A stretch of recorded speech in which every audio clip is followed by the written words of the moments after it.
Capítulo 13. Verdadera oración y abundancia.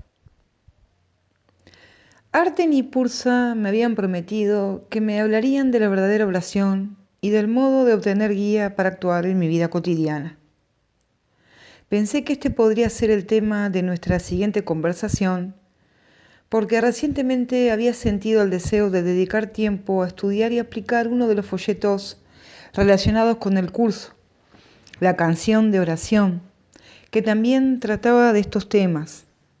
Mis amigos ascendidos tenían que reaparecer en agosto de 1998, pero antes de eso, el fin de semana del 4 de julio, tenía previsto visitar al hombre que, según había dicho Pursa, llegaría a ser considerado el mayor maestro del curso. Durante los 5 años anteriores, desde que el facilitador de mi grupo de estudio me prestara algunas cintas de Ken Wapnick, había escuchado ocasionalmente sus enseñanzas. Lo cierto es que no me gustaba mucho leer y esas cintas me ayudaban mucho a comprender el curso y aplicarlo. Aunque podía estudiar el curso por mí mismo, me gustaba tener ayuda y sentía muchas ganas de hacer un taller con Ken. Durante las 10 horas que Karen y yo tardamos en desplazarnos desde la zona rural de Maine donde vivíamos hasta Roscoe, una pequeña ciudad en las montañas Castle Kill, en el estado de New York, me alegré de estar haciendo por fin aquel viaje después de postergarlo más de 5 años. Y aún me sentí más feliz al contemplar el idílico paisaje donde tenía su sede la Fundación para un Curso de Milagros, junto al precioso lago Tanana. Íbamos a quedarnos un par de noches allí haciendo el taller que tenía por nombre Tiempo y Eternidad, en compañía de otros 120 estudiantes. Un alto porcentaje de aquellas personas venían de la ciudad de Nueva York y sus alrededores, pero también habían estudiantes de todo Estados Unidos y algunos visitantes internacionales. Conforme hablaba tímidamente con algunos de mis compañeros de estudios, fui dándome cuenta de que la mayoría de ellos estaban en el extremo superior de la escala de inteligencia, algo que cabía esperar de los estudiantes serios del curso. En los 3 días que pasamos en Roscoe, tuve ocasión de conocer personalmente a Ken y hablé con él un par de veces en el comedor. 2 de las cosas que más me sorprendieron de él fue su estilo relajado y su excelente sentido del humor, rasgos que no resultaban tan evidentes en las cintas grabadas. Aunque en realidad no es posible expresar en palabras una experiencia de estas características, baste decir que para mí el curso fue un evento transformador. Salí de él con la convicción de que, si bien no siempre podía controlar lo que parecía ocurrir en mi vida, siempre podía controlar mi manera de contemplarlo y, por lo tanto, los sentimientos que suscitaba en mí. Un par de años después, en junio del 2000, fui a Roscoe para hacer un segundo taller con Ken. Entonces me sorprendió averiguar que la fundación se iba de Roscoe y se trasladaba a la ciudad de Temecula, en el sur de California, a más de 5.000 kilómetros de distancia. Aunque al principio me sentí un poco decepcionado, estaba seguro de que Ken y su esposa Gloria sabían lo que estaban haciendo y estaban siendo guiados por Jesús. Y también sabía que California era la meca de la espiritualidad de mentalidad abierta. Abrigaba la esperanza de poder visitar la fundación alguna vez allí, en su sede del oeste, y siempre me sentiría agradecido por los talleres de Roscoe y la oportunidad de haber conocido a Ken. De vuelta a casa aquel verano, pensé mucho sobre el tema de la escasez y la abundancia, porque sabía que quería hablar de ello con Pursa y Arten. Me sorprendía tomar conciencia de que mis compatriotas norteamericanos pensaran que necesitaban tantas cosas materiales. Durante la Gran Depresión, si tenías un techo sobre tu cabeza y comida suficiente, podías sentirte agradecido. Sí, entonces también había gente rica, pero la estrategia de la mayoría de los ciudadanos era la supervivencia. Si no pasaba frío ni hambre, podías considerarte afortunado. Después de la Segunda Guerra Mundial y hasta principios de los años 50, los americanos fueron muy conservadores con el dinero. Todos, excepto los más jóvenes, seguían teniendo en mente la Gran Depresión y ahorrar estaba de moda. Para mortificación de las corporaciones norteamericanas, la primera emisión nacional de televisión tuvo lugar en 1951.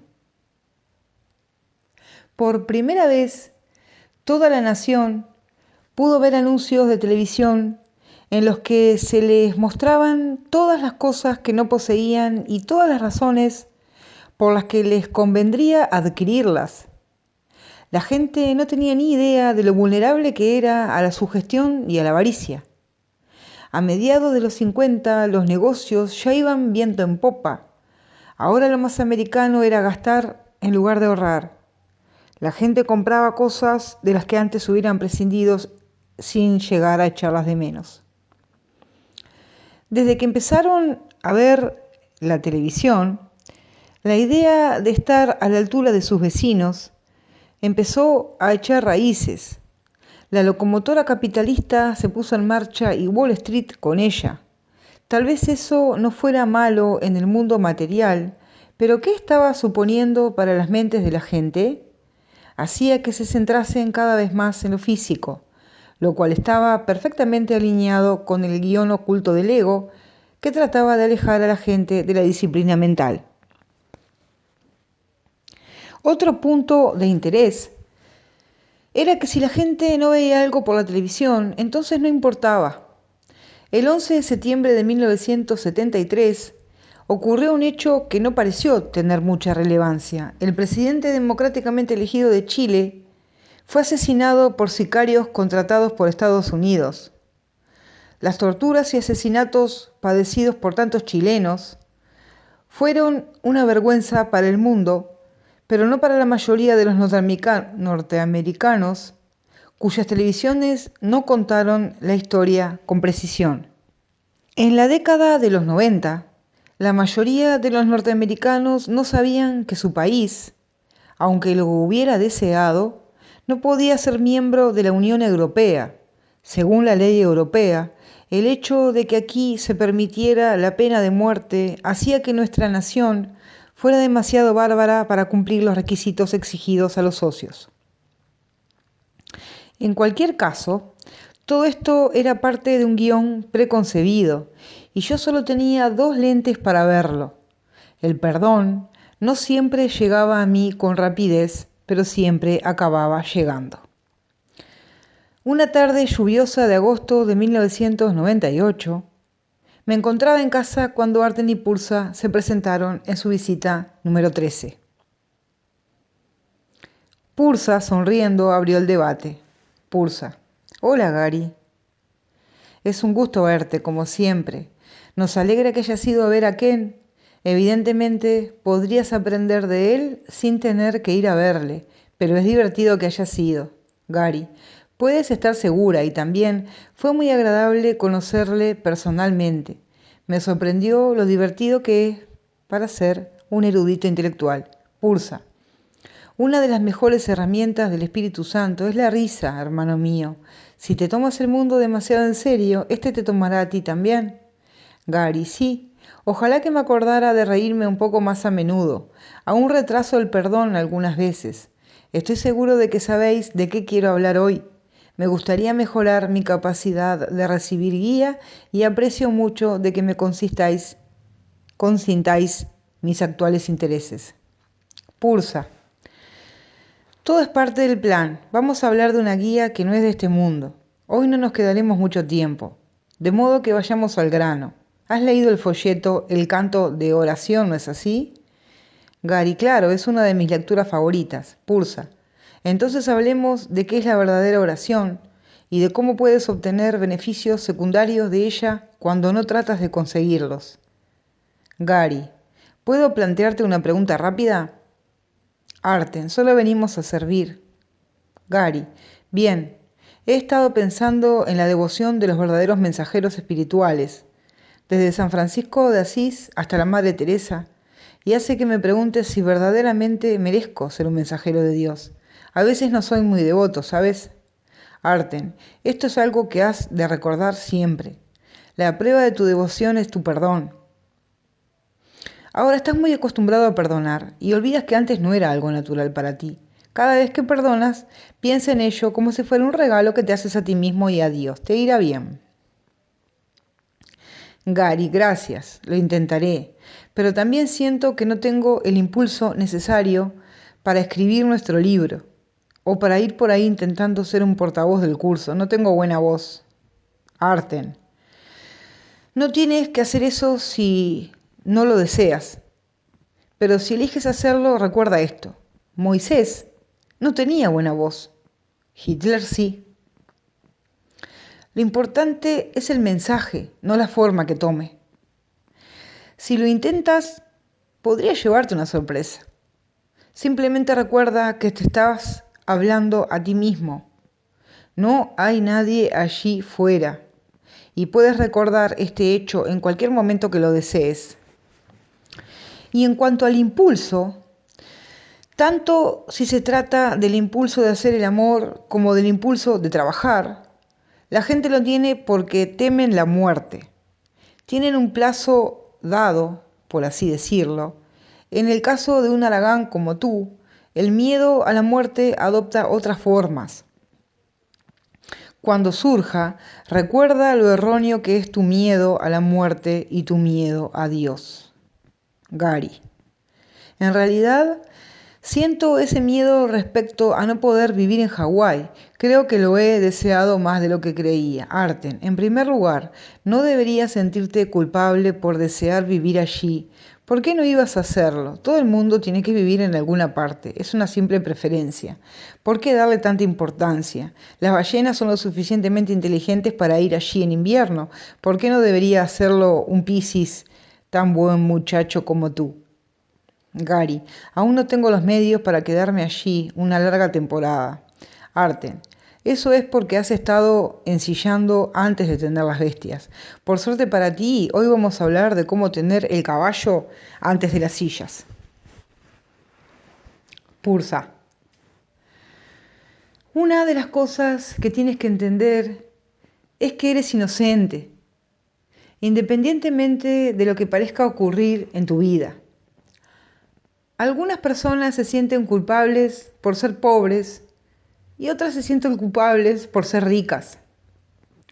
¿No crees que has sido ambas cosas, rico y pobre, en tus numerosos sueños de vida? Sin embargo, ninguna de las dos cosas es verdad, solo es un sueño. Como hemos sugerido, si tienes bien incorporadas las bases del sistema de pensamiento del curso, deberías ser capaz de aplicar lo aprendido a cualquier cosa. Por ejemplo, cuando tengas un profundo deseo de algo, debes estar pensando que eres un cuerpo o que de algún modo estás separado de Dios. ¿De qué otro modo podrías desear algo? Si eres un espíritu o si estás unido a Dios, no necesitas nada. Si recuerdas que no eres un cuerpo, entonces puedes dar un poco atrás, entonces puedes dar un paso atrás y ver que tu deseo no tiene valor. Una vez más, no estamos hablando de renunciar a todos los bienes materiales, estamos hablando de tu manera de mirarlos. Si necesitas algo, y tendría que faltarte para que lo necesitaras, puedes recordar que tan solo es un sustituto de Dios y que tu único problema es tu sensación de separación de Él. Estás teniendo un sueño de escasez, pero no es verdad. En lugar de hacer que algo a nivel de la forma sea más importante que cualquier otra cosa, puedes recordar que en realidad todo es la misma nada. Cristo no necesita nada. Si necesitas algo, estás partiendo del lugar de la debilidad, pero si no necesitas nada, puedes venir desde la fuerza de Cristo. Gary. ¿Y qué pasa si simplemente me gusta Hawái y lo elijo porque es precioso? Pulsa. Un modo de hacerlo es considerar que la belleza que ves, o incluso la belleza en la que piensas, es un símbolo de tu abundancia como Cristo. De ese modo, si llueve el día de tu cumpleaños y no puedes salir a ver la belleza, esta sigue estando allí, donde siempre ha estado, en tu mente. Arten. En tu caso, la carencia emerge en forma de problemas económicos. Eso es el resultado de tu culpabilidad inconsciente. No te sientas mal por ello. Tu culpabilidad inconsciente podría expresarse de formas mucho peores. Por ejemplo, es preferible tener tus dificultades que tener graves problemas de salud y muchas otras cosas con las que la gente tiene que enfrentarse. Sabes perdonar. Tienes una presión sanguínea perfecta y pareces muchos años más joven de lo que eres. Cuenta tus bendiciones y siéntete agradecido de que la mayoría de tus lecciones son suaves y de que tu perdón está haciendo que despiertes a la conciencia de lo que verdaderamente eres. Gary. Tengo una idea bastante precisa de cómo orar y estar con Dios, pero no sé si comprendo esta idea del beneficio secundario. Arten, de acuerdo. La repasaremos brevemente y después nos iremos para que puedas practicar. Con la práctica se consigue la perfección. Míralo de este modo, si el universo ilusorio está en perpetuo cambio y Dios es inmutable y eterno, ¿en cuál de ellos preferirías tener tu origen? Tu problema de escasez, que es un símbolo del pensamiento de separación, queda ampliado por el hecho de que estás poniendo tu fe en algo con lo que no puedes contar. Si consideras que tu fuente de abastecimiento es algo de este mundo, por ejemplo, tu carrera profesional, un trabajo específico o tus propias habilidades, entonces cuando algo cambia, como siempre lo hace en este mundo, podrías quedarte en desventaja. Un origen ilusorio puede perderse. Pero, ¿qué pasa si tu fuente de origen no puede cambiar ni fallar? Entonces estás poniendo tu fe donde está justificado que la pongas. Ahora, puedes ver tus profesiones transitorias y tus iniciativas y empeños como simples herramientas que son expresiones simbólicas de tu abastecimiento constante. Ahora, tu fuente se convierte en un pozo sin fondo donde puedes acudir para obtener guía que siempre se presentará como algún tipo de inspiración. Si se te rompe la herramienta, no pasa nada. No tienes que permanecer atado a ella porque no es tu fuente de origen. Si tu fuente es constante, entonces una herramienta puede ser sustituida rápida y cómodamente por otra a través de una ocurrencia muy natural, la inspiración. Puedes relajarte sabiendo que no puedes perder tu fuente. Gary, ya he experimentado parte de lo que estás diciendo, pero ¿podrías ser un poco más específico respecto a cómo es ese proceso? Pulsa, sí. La instrucción de Jesús en la canción de oración es muy específica, pero la unión con Dios es abstracta. Más adelante, generalmente, cuando menos te lo esperas, te llegará una respuesta a tus problemas surgida de la nada, por así decirlo, como un efecto secundario de haberte unido a Dios. Aunque ya lo has leído, voy a repetirte parte de lo que dice esta gema. El secreto de la verdadera oración es olvidarte de las cosas que crees que necesitas. Pedir lo específico es muy parecido a mirar el pecado y después perdonarlo. Del mismo modo, en la oración pasas por alto tus necesidades específicas, tal como las ves, y las dejas en manos de Dios. Allí, ellas se convierten en tus regalos para Él, porque le dicen que no tienes otro Dios más que Él, ningún amor más que el suyo. Como ejemplo, cuando meditas, podrías visualizarte tomando la mano de Jesús o del Espíritu Santo y yendo hacia Dios. Entonces podrías pensar en ti mismo dejando tus problemas, objetivos e ídolos ante su altar como regalos. Quizás digas a Dios cuánto le quieres y lo agradecido que te sientes por estar completamente a su cuidado, por siempre seguro y totalmente amparado. Entonces te quedas en silencio. Mantienes la actitud de que Dios te creó para ser como Él y para estar eternamente con Él. Ahora puedes olvidarte de todo, unirte al amor de Dios y perderte en alegre comunión con Él. Un par de días después, podrías estar comiendo un bocadillo o trabajando en el ordenador y de repente te impacta. Llega a ti una idea inspirada. Las palabras inspirada, como sabes, significa en espíritu. Al unirte al espíritu, has recibido la respuesta. La gente siempre busca que Dios responda a sus plegarias. Si supieran algo más de cómo han de rezar, también sabrían cómo viene la respuesta. Sus respuestas no vienen en forma de respuestas físicas. Vienen a la mente en forma de guía, una idea inspirada que el panfleto describe como un eco del amor de Dios. La forma de respuesta, si está dada por Dios, encajará con tu necesidad tal como tú la ves. Esto es meramente un eco de la respuesta de su voz.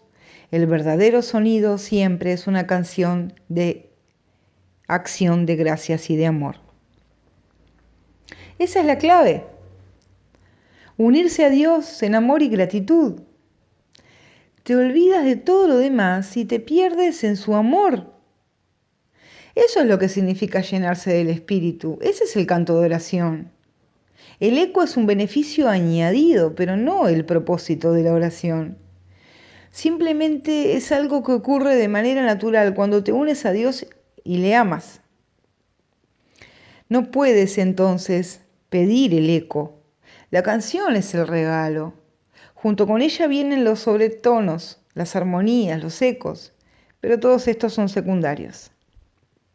Gary, ¿sería posible que pasara algo en el mundo que respondiera a mi necesidad tal como yo lo veo? Pulsa, las respuestas de Dios son internas, no externas. Si algo aparece en el mundo, es un símbolo. No pienses que Dios actúa en el mundo, porque no lo hace. Los resultados de seguir su guía pueden mostrarse en el mundo como símbolos de seguridad o abundancia. Arten. Ahora puedes operar desde una posición de fuerza en lugar de debilidad. Tal vez descubras que tienes más paciencia y te relajas más en tu trabajo consiguiendo así una mayor eficacia, vaciando tu mente de los deseos que percibes en ella. Cuando vas a Dios, puedes experimentar su amor. Al retornar al mundo donde piensas que estás, puedes recordar con más regularidad el lugar donde verdaderamente estás, con Dios. A veces verás de manera muy clara y natural lo que deberías hacer en el mundo para resolver tus problemas. O si tienes que afrontar una decisión importante, ¿en qué sentido debes decidir? La prueba más contundente de la validez de este método será que funciona. A medida que aceptes los regalos de tu Padre, recuerda que estás eternamente en Él. Dios solo responde para la eternidad, pero aún así, todas las pequeñas respuestas están contenidas en esto. Pulsa. Ahora te vamos a dejar, pero solo en la forma. Cuando desaparezcamos, queremos que te unas con Dios y nosotros estaremos allí. Cuando vayas a Dios, no estás tratando de conseguir nada, simplemente le amas. Al hacerlo, te das cuenta de que eres amado por Él, ahora y por toda la eternidad. En la verdadera plegaria solo oyes la canción, todo el resto es mero añadido. Has buscado primero el reino del cielo y todo lo demás se te ha dado por añadidura. Fin del capítulo 13.